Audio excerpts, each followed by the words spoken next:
Bibili ka ba ng bahay o magre-renta? Nalilito ka ba? Don't worry, this video will help you decide the smart way.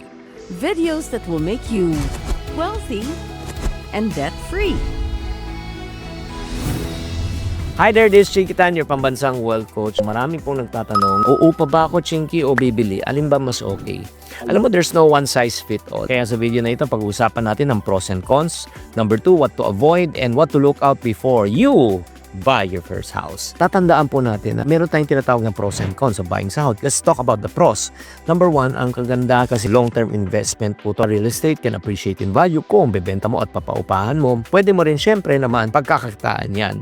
Number 2, may sense of stability ka. May peace of mind na hindi ka paalisin. Number 3, may freedom ka rin to customize. Siyempre, kung gusto mag-renovate, gusto mo ng talagang swimming pool, anong gusto mo pwede. And then, it also builds equity. Yung parang pagdating ng panahon na kung kailangan mo ng pera, you can loan over it. Ano naman cons ng pagbibili ng po ng bahay? Number 1, siyempre, malaki ang lalabas mong pera. Pangalawa, may utang ka. Lalo kung pag-ibig, 10 years, 20 or 30. And then, pag may nasira, ikaw talaga ang sagot. Risk also, like for example, kung nakabili ka sa isang area na hindi maganda ang community, or if not naman bahain, or if not naman nasa fault line, diba? Yan muna kailangan isipin natin.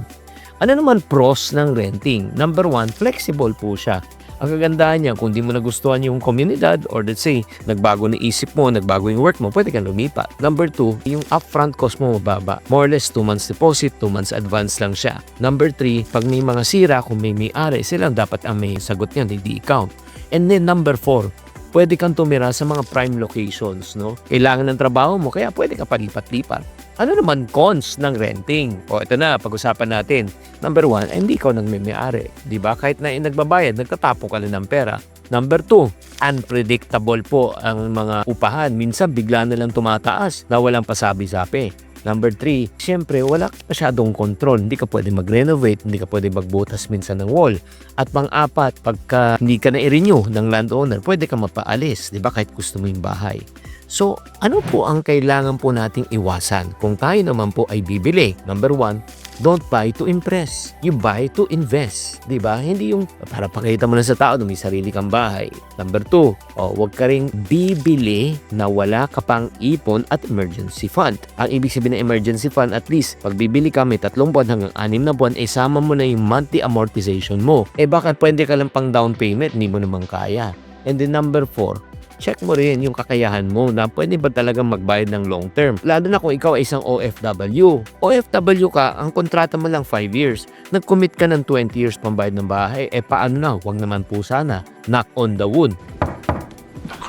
Hindi na rin yung kontrata, paano ko magbabayad? So, ito naman, pag ikaw naman ay umuupa, ano dapat iwasan mo? These are the things that you should avoid. Number 1, walang written contract. Sabi-sabi lang. Pwede magbagong isip ng may-ari. Tama? Paano kung sinabi ng may-ari, 3 months ka lang, wala kang kontrata. Number 2, mag-ingat din sa mga tinatawag na overpriced unit with poor conditions.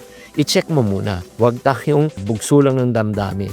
And then number 3, check nyo rin yung landlords kung responsive siya, kung may mga sira, di ba, aayusin ba niya. Grabe tong session na ito, parang masterclass na. Kung ikaw naman ay bumibili at naghahanap ka for buyers, ito po yung mga consideration. Number 1, location. Malapit pa sa trabaho, malapit pa sa simbahan, malapit pa sa ospital. Importante yan, malapit pa sa supermarket. Number 2, reputable ba ang nagbebenta? Huwag lang kayo pupunta sa mura. Mura nga, pero yun nga, hindi tinatapos ang project minsan. Number 3, i-compare mo rin po kung maglo-loan kayo, bangko versus, let's say, Pag-ibig. Ano yung mas maganda? Number 4, check nyo rin bago kayo bumili yung resale and rental potential. Why? In the near future, baka pwede magbago isip mo. Papaupahan mo na lang o ibebenta mo. Ano kaya ang appreciation value niyan? Nako, checkmark na yan. And then para sa mga tao na umuupa, ito na po, check mo muna, safe bang neighborhood? Number 2, maliwanag ba in terms and condition? Number 3, may papel ba? Number 4, kasama na ba utilities like parking? Or if not, may mga ibang mga amenities. And syempre, number 5, ano ba yung rules nyo? Kung kayo ay nag-terminate o pre-terminate, masasoli ba yung return? Nagigets nyo?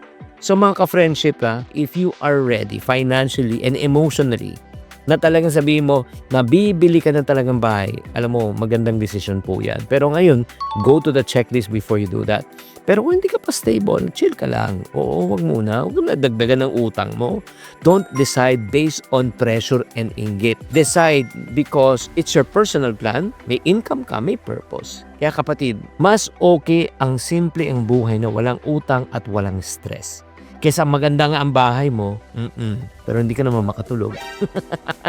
So guys, mga friendship, again, ikaw, ano sa palagay mo? Time na ba para sa'yo after hearing this information na bumili ng bahay or umupa lamang? Okay, comment below Okay, team rent ka ba o team bahay ka na? Team rent or team bahay? Thank you very much at kung nakatulong tong video na ito, please like, share, and subscribe for more practical finance advice from your pambansang wealth coach. Tatandaan, tamang karunungan, tamang disiplina ang susi sa pagyaman.